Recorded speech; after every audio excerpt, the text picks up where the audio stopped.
अमरीकियों के सच्चे लतीफ़े। यासिर पीरज़ादा, 15 दिसंबर 2024। एक अमरीकी अपने दोस्त को पसंदीदा लतीफ़ा सुना रहा था। जहन्नुम में एक ऐसी जगह है जहाँ बावर्ची बरतानवी हैं, वेटर फ्रांसीसी हैं, पुलिस वाले जर्मन हैं और ट्रेनें इतालवी चलाते हैं।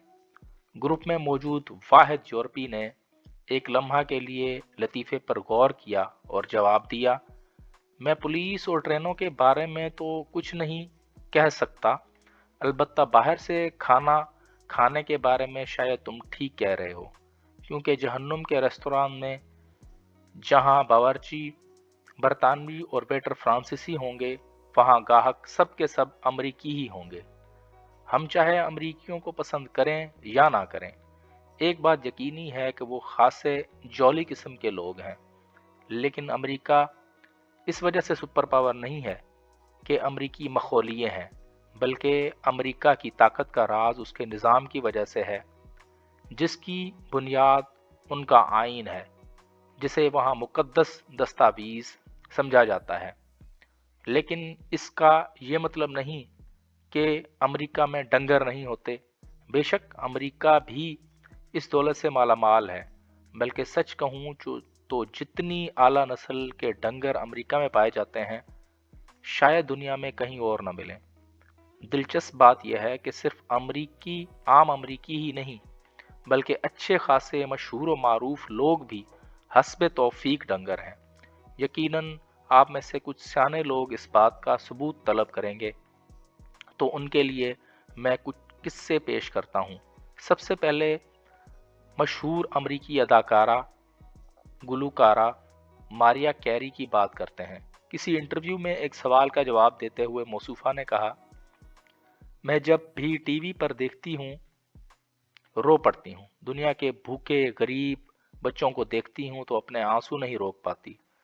मेरा मतलब है कि मैं उन्हीं की तरह दुबली पतली होना चाहती हूँ, मगर इस तरह नहीं कि मेरे इर्द गिर्द मक्खियाँ भिनभिना रही हों और मौत मेरे सर पर मंडला रही हो। इस बयान से आप बखूबी अंदाज़ा लगा सकते हैं कि हॉलीवुड के अक्सर अदाकाराओं के दरमियान हमेशा अफ्रीकी बच्चों को गोद लेने की दौड़ क्यों होती है। शायद वो इनसे सीखना चाहती हैं कि 30 दिनों में दुबला पतला कैसे हुआ जाता है। न्यूयॉर्क सिटी के एक मेयर डेविड डंकन्स ने टैक्स चोरी के इल्ज़ाम का जवाब देते हुए कहा था कि मैंने कोई जुर्म नहीं किया, मैंने फ़कत एक कानून पर अमल ना कर सका।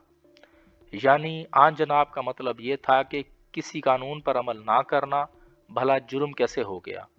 मुझे तो ये न्यूयॉर्क से ज़्यादा फैसलाबाद के मेयर लगता है। इससे मुझे हमारे कमांडो सदर परवेज़ मुशर्रफ की याद आ गई। आजहानी सदर ने कौम से अपने मशहूर ज़माना खिताब में फ़ौजी वर्दी उतारने से इनकार करते हुए कहा था कि मैं आइन की खिलाफ वर्जी नहीं करूँगा, और फिर 3 नवंबर को इमरजेंसी की शक्ल में मेगा मार्शल लॉ लगाने के बाद जनरल साहब ने कहा, यह आइन की खिलाफ वर्जी नहीं, बस थोड़ा सा मावराए आइन है। डंगरपन में वाशिंगटन भी किसी से पीछे नहीं। इस शहर के मेयर मारियो बेरी ने अपने शहर के बारे में कहा, कत्ल के वाक़यात के अलावा वाशिंगटन में जराइम की शरह पूरे मुल्क में सबसे कम है।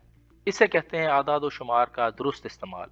मेरे ख्याल में हमारे लीडरान भी इस किस्म की सियासी बसीरत का मुजाहरा करते हुए आदाद व शुमार से फ़ायदा उठाना चाहिए और गैर मुल्की मीडिया के सामने मुल्क की मस्बत तस्वीर कशी करते हुए इस तरह के बयानात देने चाहिए कि खुदकुश बम धमाकों, शनाख्ती कार्ड की बुनियाद पर होने वाली दहशत गर्दी की वारदातों और अगवा बराए तावान और डकैती में होने वाली हलाकतों को छोड़कर पाकिस्तान में जराइम की शरह खित्ते में सबसे कम है।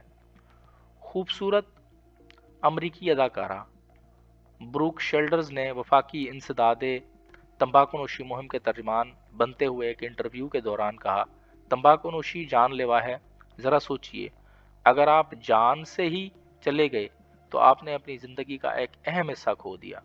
मुझे नहीं पता कि ये बयान किस हद तक दुरुस्त है। जब मैं कॉलेज में था तो ब्रूक शेल्डर्स ने मेरी पसंदीदा अदाकारा हुआ करती थी। अदाकारी की वजह से नहीं, बल्कि अपनी मासूम शक्ल की वजह से।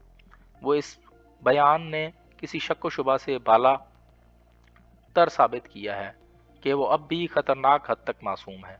ताहम मेरे एक दोस्त को उसकी मासूमियत पर शक है। उसका ख्याल है कि जब बॉलीवुड की अदाकारा आपको मासूम लगे तो दर हकीकत आप खुद मासूम हैं।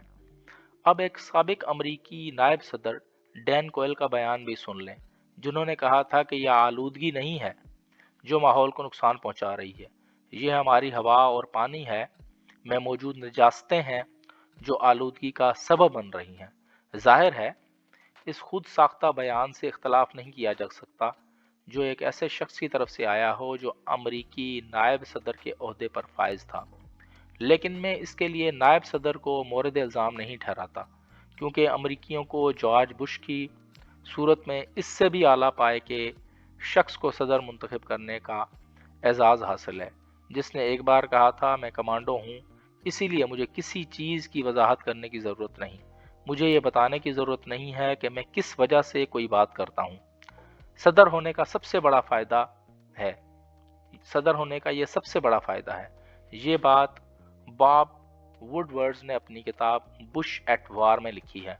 लेकिन ये तमाम लोग मेरे महबूब लीडर के पैरों की खाक भी नहीं। मेरा महबूब लीडर डोनाल्ड ट्रंप, जिसने दूसरी मर्तबा अमेरिका का सदर होकर साबित किया है कि वही जवान है कबीले की आंख का तारा, शबाब जिसका है बेदाग ज़र्ब है कारी। डोनाल्ड ट्रंप के इरशादात अगर मैं यहाँ नकल करने लगूं तो कई सफ़े काले करने पड़ेंगे। यूं भी मेरे कलम में इतनी ताकत नहीं कि ट्रंप जैसी अजीम हस्ती के बारे में कुछ लिख सकूं। इस ज़माने में अमरीकी टीवी के कॉमेडी प्रोग्राम से इस्तेफादा करना ज़्यादा मुनासिब होगा। इससे आपका वीकेंड भी अच्छा गुजर जाएगा और तबीयत भी हशाश बशाश रहेगी। हम हमेशा अपने मुल्क सियासत, हुक्मरानी के ढांचे, तालीमी निज़ाम, अखलाकियात का मयार और सियासत का अमेरिका से मवाजना करना पसंद करते हैं। इसमें कुछ गलत भी नहीं, लेकिन अगली बार अगर कोई आपको ये समझाने की कोशिश करे कि अमरीकी किस कदर ज़हीन फ़तीन कौम है, तो ये बात तस्लीम करने से पहले कम अज़ कम दोबारा सोचिएगा। वीडियो देखने का शुक्रिया।